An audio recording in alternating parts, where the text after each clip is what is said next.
जब आरएसएस ने महात्मा गांधी और बाबा साहब अंबेडकर को नहीं बख्शा तो मुझे क्यों बख्शेंगे।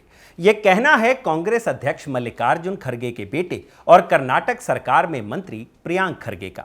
आरएसएस के बारे में दिया गया उनका ये इकलौता बयान नहीं है, बल्कि ये बयान तो तब आया है जब उनके मुताबिक उन्हें आरएसएस के लोगों की तरफ से धमकी भरे फोन आ रहे हैं। धमकियों की बात प्रियांक का दावा है, मगर इस बयान के बाद उनकी आलोचना भी हो रही है, क्योंकि प्रियांक ने भी आरएसएस की जमकर आलोचना की है। कह दिया है कि आरएसएस की शाखाओं में युवाओं के मन में सांप्रदायिक जहर भरा जाता है। कर्नाटक में प्रियांक खड़गे वर्सेस आरएसएस की कहानी हर दिन एक नया मोड़ ले रही है। कभी इस कहानी में चिट्ठियां आती हैं जिसमें सरकारी स्कूलों, दफ्तरों, मंदिरों से आरएसएस की शाखा को बंद करने की मांग होती है। कभी एक और चिट्ठी आती है जिसमें कहा जाता है कि सरकारी कर्मचारियों को भी आरएसएस के कार्यक्रमों में शामिल होने से रोकना चाहिए। लेकिन मामला तब पलट जाता है जब प्रियांक खड़गे के पिता मल्लिकार्जुन खड़गे की तस्वीर आती है जिसमें वो खुद आरएसएस के कार्यक्रम में नजर आते हैं। यह कहना बेमानी होगा कि इस कहानी की पटकथा 4 अक्टूबर की किसी चिट्ठी में लिखी गई थी, क्योंकि प्रियांक खड़गे ऐसे बयान पहले भी दे चुके हैं और कह चुके हैं कि आरएसएस से बैन हटाना ही गलती थी। और सिर्फ प्रियांक खड़गे ही नहीं, कांग्रेस पार्टी भी आरएसएस की मुखर विरोधी रही है। चाहे बात संगठन पर लगे 3 बार के बैन की हो, चाहे आरएसएस के 100 साल पूरे होने पर आए पार्टी की तरफ से बयान की हो, प्रियांक खड़गे वही बोल रहे हैं जो उनकी पार्टी भी कहती आई है। कुल मिलाकर आरएसएस चर्चा में है। इसी महीने की शुरुआत में दशहरे के दिन संघ के 100 साल पूरे हुए हैं। बकायदा पीएम मोदी एक कार्यक्रम में शामिल हुए थे। आरएसएस के नाम का सिक्का भी लॉन्च किया था और यह सब उस दौरान हुआ था जब कांग्रेस पार्टी अपने सोशल मीडिया पोस्ट में, अपने बयानों में आरएसएस की जमकर आलोचना कर रही थी। यहां तक कि संघ को आतंकवादी तक कह दिया गया था। प्रियांक खड़गे का कहना है कि वो आरएसएस को बैन करना नहीं चाहते हैं, बल्कि वो चाहते हैं संघ सरकारी संस्थानों से दूर रहे। इधर सिद्धारमैया सरकार ने एक नोटिस भी जारी कर दिया है और मुख्य सचिव से कहा है कि वो तमिलनाडु के उस फैसले पर विचार करें जिसमें सरकारी संस्थानों से आरएसएस की एक्टिविटीज को बैन करने के लिए कहा गया है। प्रियांक खड़गे के बयानों का जवाब बीजेपी नेताओं ने भी दिया है और आरोप कांग्रेस पर लगाए हैं कि कांग्रेस तो हमेशा से संघ के खिलाफ रही है और कर्नाटक में आई लव आरएसएस नाम का एक कैंपेन भी शुरू किया गया है। प्रियांक खड़गे का कहना है कि वो चाहते हैं कि बुद्ध, बसवन्ना और डॉक्टर भीमराव अंबेडकर के सिद्धांतों पर आधारित एक समाज बनाया जाए, मगर उन्होंने आरएसएस के साथ साथ बयान बीजेपी के बारे में भी दिए हैं। कहा है कि आरएसएस के बिना बीजेपी कुछ नहीं है। ऐसे में सवाल ये भी उठ रहे हैं कि आरएसएस की एक्टिविटीज को बैन करने की मंशा के पीछे आखिर क्या वजह है। यह सिद्धांतों से जुड़ा मसला है या फिर कांग्रेस पार्टी इसमें राजनीतिक लाभ तलाश रही है, क्योंकि दक्षिण भारत के 5 राज्यों में से कर्नाटक ही इकलौता राज्य है जहां बीजेपी विधानसभा से लेकर लोकसभा तक में अपनी मौजूदगी रखती है और इस मौजूदगी को स्थापित करने में आरएसएस का बड़ा योगदान रहा है। और बीजेपी ने कांग्रेस पर यह भी आरोप लगाए हैं कि आरएसएस का नाम लेकर कांग्रेस सिर्फ अपनी नाकामियों को और राज्य में अपनी राजनीतिक पतन को छुपाने की कोशिश कर रही है। तो आज खबरगांव समाचार में इसी मुद्दे पर विस्तार से बात करेंगे। आपको बताएंगे कि आरएसएस को लेकर लिखी 2 चिट्ठियों में प्रियांक खड़गे ने सरकार से क्या मांग की है। बात मुख्यमंत्री सिद्धारमैया के बेटे की भी होगी, जिन्होंने आरएसएस की तुलना तालिबान से कर दी है, और आरएसएस और बीजेपी ने इस पर पलटवार करते हुए क्या कहा है। और साथ ही बात करेंगे कि क्या कांग्रेस पार्टी कर्नाटक में आरएसएस की मौजूदगी को अपने लिए एक थ्रेट के तौर पर देख रही है। नमस्कार, मैं हूं भूपेंद्र सोनी और आप देख रहे हैं खबरगांव समाचार। क्या वक्फ संशोधन कानून संवैधानिक है? सवाल है जाति जनगणना, जाति कैसे पूछ ली? कौन रेडिकलाइज हो चुका है? मिट्टी में मिलाने का समय आ गया है। सबसे पहले बात प्रियांक खड़गे की पहली चिट्ठी की। खबरों के अनुसार 12 अक्टूबर को कर्नाटक के मुख्यमंत्री सिद्धारमैया ने आरएसएस के कार्यक्रमों को लेकर कुछ निर्देश जारी किए।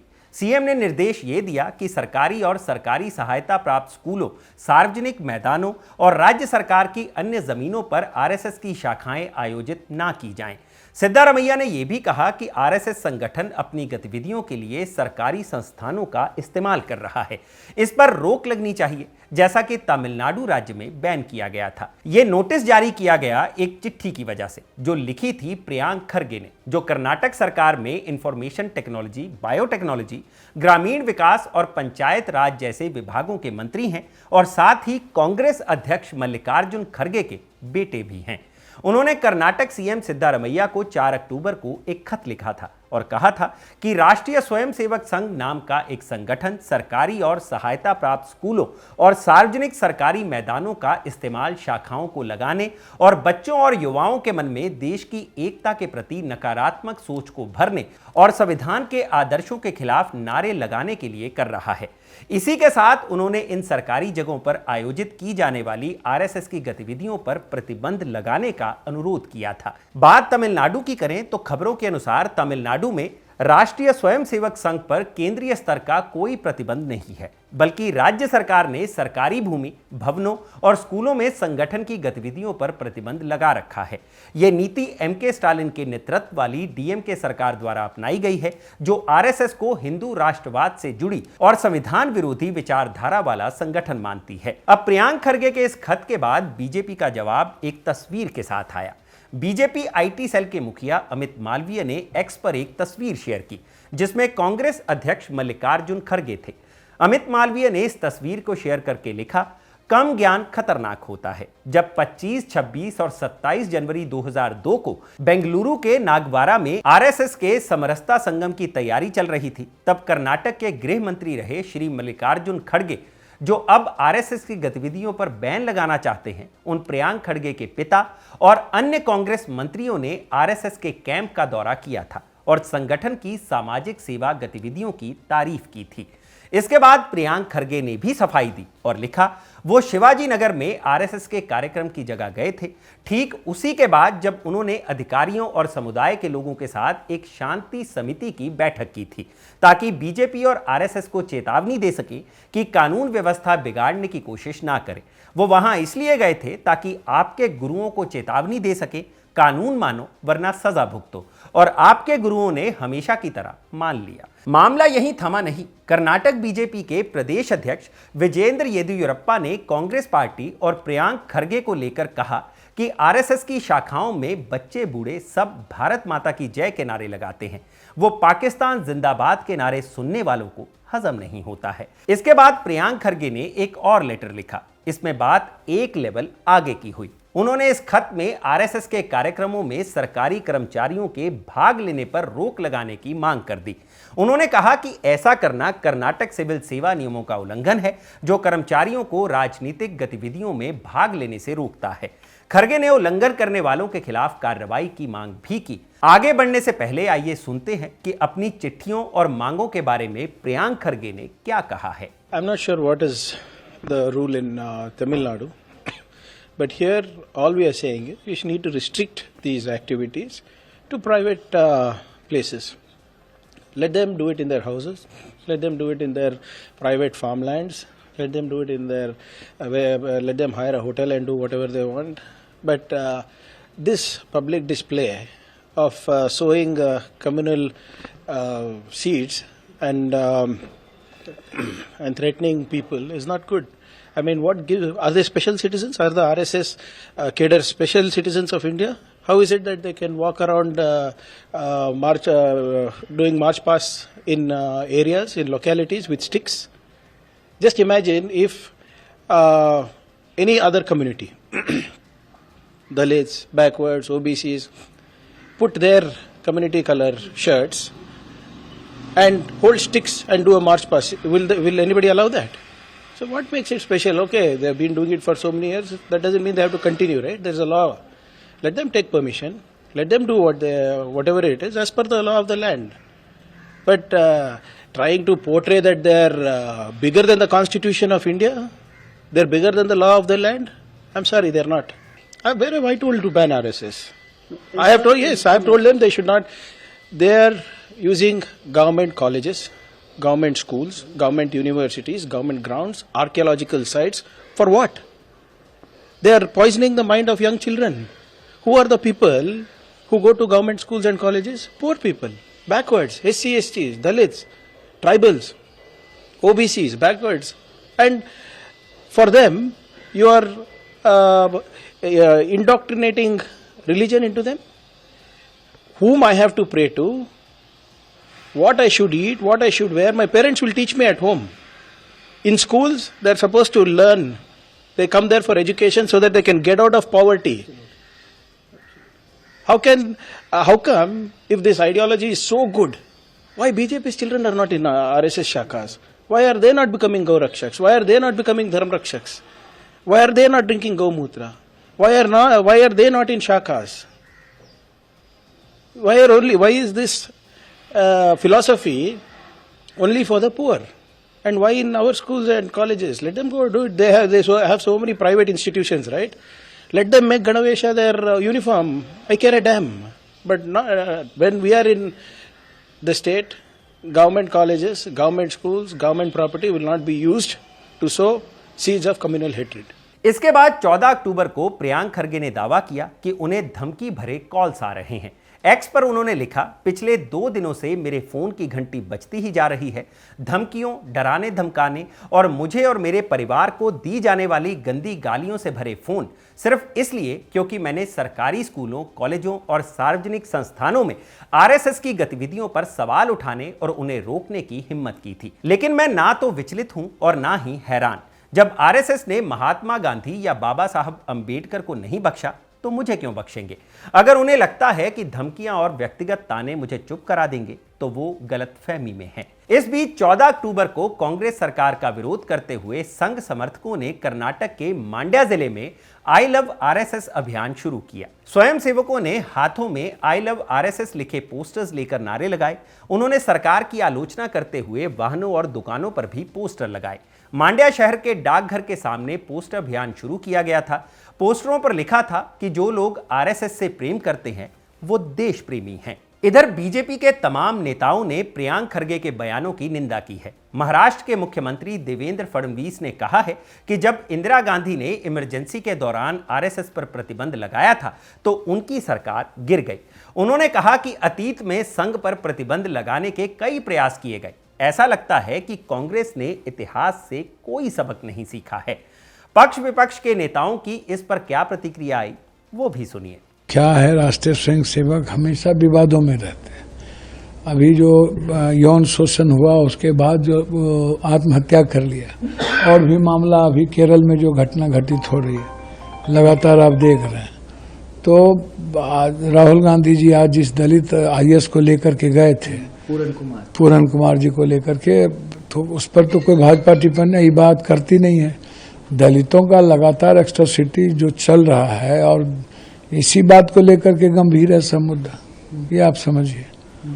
तो मेरी जानकारी में क्लियर है कि आरएसएस के बारे में कि आरएसएस दिखाने के लिए कुछ, खाने के लिए कुछ, वो बाघ का खाल पहन करके बैठे हुए, लेकिन सामाजिक संस्कृति को वो खत्म करते जा रहे। बहुत शुक्रिया इस बातचीत का। प्रियंक खड़गे जी का मैं संघ के खिलाफ जो उन्होंने कहा है वो सुन रहा था। ये कोई नई बात नहीं है। जहां तक कांग्रेस पार्टी का सवाल है, आज से नहीं, शुरुआत से ही कांग्रेस पार्टी आरएसएस के खिलाफ बोलते रही है। और जिस प्रकार का वो विषैले शब्दों का प्रयोग संघ के लिए करते हैं, हम सहिष्णु हैं, मगर सत्य को यहां रखना आवश्यक है। जहां तक गवर्नमेंट प्रॉपर्टी का इस्तेमाल का सवाल है और जहां तक एक्स्ट्रा कॉन्स्टिट्यूशनल बॉडी के रूप में आज जो कह रहे हैं प्रियांक खड़गे जी को याद दिलाना होगा कि एनएसी जो नेशनल एडवाइजरी कमेटी बनी थी, सोनिया जी जिसकी अध्यक्षा थी, वो तो प्रधानमंत्री जी के नाक के नीचे से फाइल खींच के ले जाते थे। आप याद करिए, एक्सीडेंटल प्राइम मिनिस्टर किताब में लिखा हुआ है कि मनमोहन सिंह जी तक को फाइल पढ़ने नहीं देती थी सोनिया गांधी, और शाम 6 बजते ही पुलक चटर्जी उनके नीचे से फाइल निकाल के ले जाते थे। और सारे निर्णय भारत सरकार के उस समय गैर सरकारी संस्थाएं करती थी, एक्स्ट्रा कॉन्स्टिट्यूशनल बॉडी करती थी। सैफरन टेररिज्म, ये केवल संघ से घृणा करते हैं ऐसा नहीं है। कांग्रेस के लोग हिंदुइज्म से घृणा करते हैं, हिंदुस्तान की माटी से घृणा करते हैं, हिंदू धर्म और सनातन से घृणा करते हैं। अब ये समझिए कि ये पहली बार नहीं है जब प्रियांक खरगे ने आरएसएस को लेकर ऐसे बयान दिए हों, लेकिन उनके बयानों को इस बार आधिकारिक सनद जरूर मिल गई है। एक बयान उन्होंने जुलाई 2025 में भी दिया था और कहा था कि आरएसएस से बैन हटाना एक गलती थी। यह बयान तब आया था जब आरएसएस के जनरल सेक्रेटरी दत्तात्रेय होसबोले ने कहा था कि संविधान की प्रस्तावना से सोशलिस्ट और सेकुलर शब्द हटा देने चाहिए। बयान सिर्फ कांग्रेस के एक ही बड़े नेता की तरफ से नहीं आए हैं। कर्नाटक सीएम सिद्धारमैया के बेटे यतींद्र सिद्धारमैया ने राज्य में राष्ट्रीय स्वयंसेवक संघ पर बैन लगाने की मांग की है। उन्होंने 13 अक्टूबर को कहा कि आरएसएस की मानसिकता तालिबान जैसी है। आरएसएस हिंदू धर्म को उसी तरह लागू करना चाहता है जिस तरह तालिबान इस्लाम के सिद्धांतों को थोपने के लिए आदेश जारी करता है। पूर्व केंद्रीय मंत्री भगवंत खुबा ने यतींद्र के बयान के बारे में कहा है कि ये कुछ कांग्रेस नेताओं की बेतुकी सोच को दर्शाता है। ये दुनिया में एक अजीबोगरीब नई मानसिकता लगती है। आरएसएस एक राष्ट्रवादी संगठन है जो राष्ट्र की सेवा करता है और चरित्र निर्माण करता है। ऐसे संगठन को तालिबान से जोड़ना गलत और निंदनीय है। भगवंत खुबा ने अपने बयान में कोट अनकोट कुछ कांग्रेस नेताओं का जिक्र किया है। इस कुछ के भी अपने मायने हो सकते हैं, क्योंकि आरएसएस के बारे में कर्नाटक में हर कांग्रेस नेता की वही राय है जो प्रियांक खरगे की है। सवाल ये भी उठते रहे हैं। ऐसा एक सवाल अगस्त 2025 में तब उठा था जब कर्नाटक के डिप्टी सीएम डीके शिव कुमार ने सदन के अंदर नमस्ते सदा वत्सले मातृभूमि का गान किया था। इस पर कयास लगने लगे थे कि कहीं शिव कुमार का झुकाव बीजेपी की तरफ तो नहीं हो रहा है।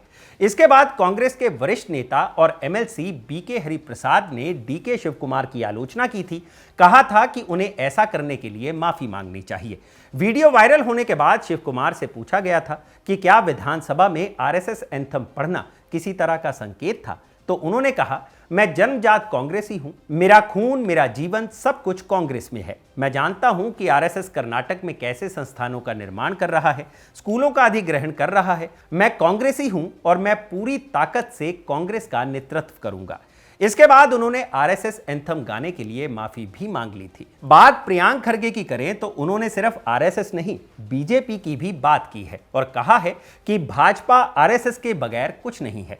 तो अब आते हैं अपने उस सवाल पर कि क्या कांग्रेस पार्टी आरएसएस पर आंशिक बैन लगाकर बीजेपी और उसके काडर को निशाना बनाना चाहती है। ऐसा पूछने की कई वजह हैं। बीजेपी बीते 11 साल से सत्ता में है, 2 बार तो प्रचंड बहुमत के साथ सरकार बना चुकी है, मगर एक चीज है जो बीजेपी के मन में हमेशा से है, वो है दक्षिण भारत में पार्टी की एक्सेप्टेंस। कर्नाटक को दक्षिण भारत का प्रवेश द्वार भी कहा जाता है, जहां दक्षिण भारत के बाकी राज्यों के मुकाबले भाजपा की पकड़ ज्यादा मजबूत है। 2024 के लोकसभा चुनाव में जहां तमिलनाडु में भाजपा को एक भी सीट नहीं मिली थी, वहीं कर्नाटक की 28 लोकसभा सीटों में से भाजपा के खाते में 17 सीटें आई थीं। हालांकि 2019 के मुकाबले उसका ग्राफ नीचे गिरा। 2019 में भाजपा ने 25 सीटों पर जीत दर्ज की थी। यानी कर्नाटक दक्षिण भारत का एक ऐसा राज्य है जहां भाजपा कांग्रेस को सीधे अपने दम पर टक्कर देती है।